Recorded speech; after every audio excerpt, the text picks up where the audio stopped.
Back in college, she was Allison Armistead. She posed for this picture from her Auburn University sorority dorm room in 1992, the day of her engagement to become the wife and mother she is today. Is it the quad? Is it the hill? You know, we don't know. I sat down with Allison in her home the day after our CBS 42 investigation aired on the clustering of uveal melanoma cases in Auburn. Depending on the type of testing that would need to be done, sometimes you can find traces of this or that. As scary as it is in that radiation room, being clamped down. It's something Allison already knew. She's been living with this rare aggressive cancer for 16 and a half years. I was diagnosed in 2001. Okay. So Julie was diagnosed in 99. A third friend was diagnosed with uveal melanoma too, a third friend from college. We've bonded, to say the least.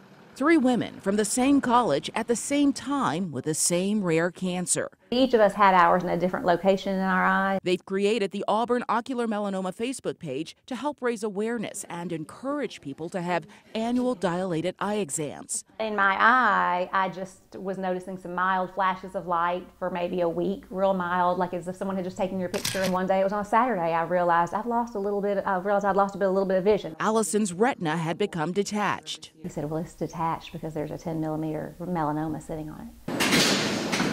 That's how she ended up in Philadelphia at the Wheels Eye Hospital. Then the Sidney Kimmel Cancer Center at Thomas Jefferson University Hospital, where another Auburn graduate, Okay, I can do that now and then. Lori Lee, whom we profiled in our original investigation, is receiving treatment from Dr. Takami Sato and Dr. Marlana Orloff. Dr. Orloff had the aha moment. She said, this is very interesting. We need to look into this more. And so that's when Julie and Ashley and I started talking more about things. Each has been living with this rare melanoma of the eye that is hard to contain once it spreads. Liver twice, ovary, a spot in the breast twice, a bowel obstruction that was caused from scar tissue from previous surgery, and right now 2 places by my kidney, 1 behind my diaphragm and 1 next to my thyroid. Allison's faith teaches her all things are possible. I just really give all the glory to God for carrying us through this. That's the only way we've gotten through 16 and a half years is miraculous, because it shouldn't be,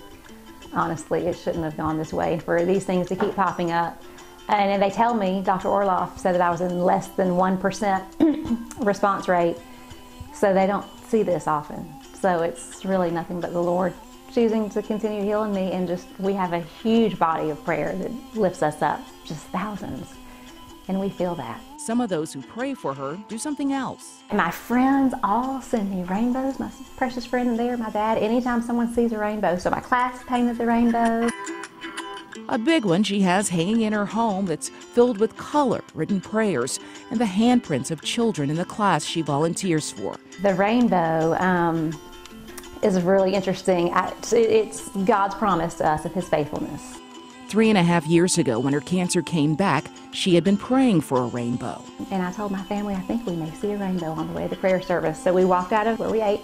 There was a rainbow that started there and went all the way to the church. And I said, this is it.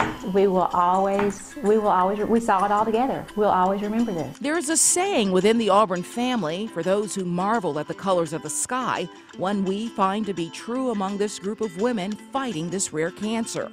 The sky may be a little bluer and a little oranger sometimes.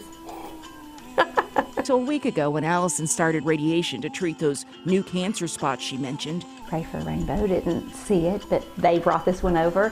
And her sweet daughter sent a picture from Auburn of a double rainbow. For Allison, this picture is so much more than a double rainbow in the clouds over Jordan-Hare. This was like a double reminder from the Lord. I'm faithful.